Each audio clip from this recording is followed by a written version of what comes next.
Hey everybody, Sean from Media Assault here, and it's time to review yet another of the Batman films. This time out, I'm taking a look at Batman Forever from 1995. This is the third of the Batman films with the series that started with Batman in 1989, Batman Returns in 1992, and then, of course, this one in 95, which is the introduction of Joel Schumacher as the director and Val Kilmer in the role of Bruce Wayne Batman. This also has Tommy Lee Jones as Two-Face and Jim Carrey as the Riddler, and it introduces Chris O'Donnell in the role of Dick Grayson, Robin. This film, when it starts out, the first 10 minutes of this film actually seem to serve as a highlight.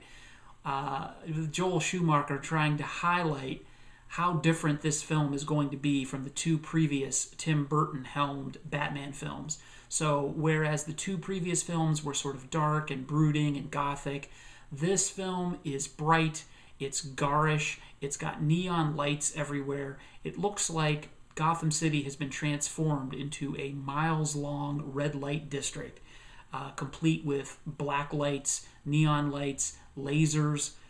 It's just really over the top. And that's sort of the motif, if you will, for the entire movie. Everything about Batman Forever is over the top. Tommy Lee Jones as Two-Face is over the top. His performance is just ridiculously over the top. Almost to the point where you think he's going to turn into the Joker. He's laughing all the time, hysterically. Got these really wild gestures, and it's almost like he's a pseudo-Joker. Jim Carrey as the Riddler is really not so much being the Riddler, but doing Jim Carrey's performances channeled from Ace Ventura and The Mask, channeled into a Riddler costume. The character he plays is Edward Nygma, who perceives himself to be wronged by Bruce Wayne. He wants to get revenge on Bruce Wayne. And he knows that his ticket to success for doing that is teaming up with Two-Face, who can provide him with capital to work on this creation that is somehow stealing brain power from people via 3D TV. It makes no sense. Most of this movie makes no sense. There's so much illogical action going on in this. It's just unbelievable. And for a comic book movie, you might think, well, over the top and unbelievable is the way these films should be.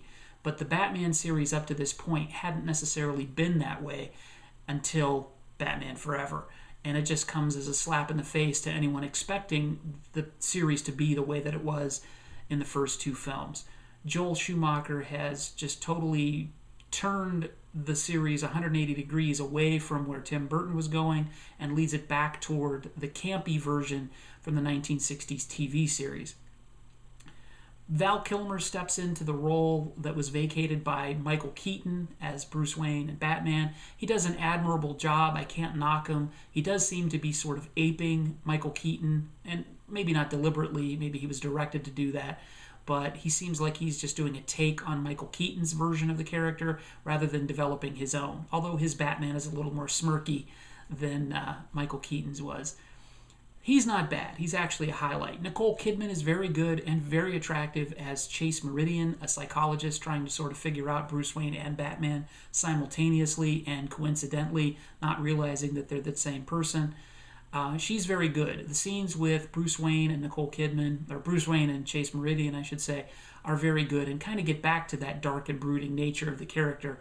And they're the only scenes in this film that seem to hit the right notes of the Batman character. Everything else just throws caution to the wind and tries to do things as big and bombastically as possible. We also have the introduction of the Dick Grayson character, who eventually becomes Robin. That's handled okay. I gotta give Schumacher props for that. He handled the introduction of the character very well, although the Dick Grayson character is kind of a dick. The introduction of the Robin character, for what it is in this film, isn't bad. Compared to all the other things that go wrong in this, the Robin character is the least of my worries. Although the Robin suit and the Batman suit finally, as you all were waiting for, now feature nipples on the chest. And hey, who do we have to thank for that but Joel Schumacher? Really, this film is just a complete travesty if you're a Batman fan. I know a lot of people like this film. I didn't like it when I saw it in the theater for the first time. Watching it tonight was actually the first time I'd seen it since I saw it in the theater in 1995.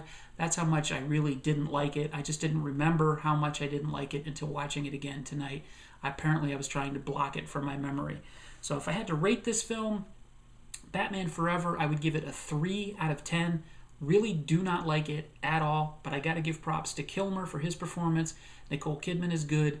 Chris O'Donnell is good for what he has to do. Everything else, I just cannot recommend this at all. And it may get worse with Batman and Robin, which I haven't seen in quite a while either. So that's the one that's coming up next. So stay tuned for that. And please, by all means, if this is the first of the Batman reviews that you're watching, go back and watch my review of Batman from 1989 and Batman Returns. And I'll be reviewing, of course, Batman and Robin next, but I'll also be doing Batman Begins and The Dark Knight before the release of The Dark Knight Rises on July 20th. So thanks again for watching, everybody. Take it easy.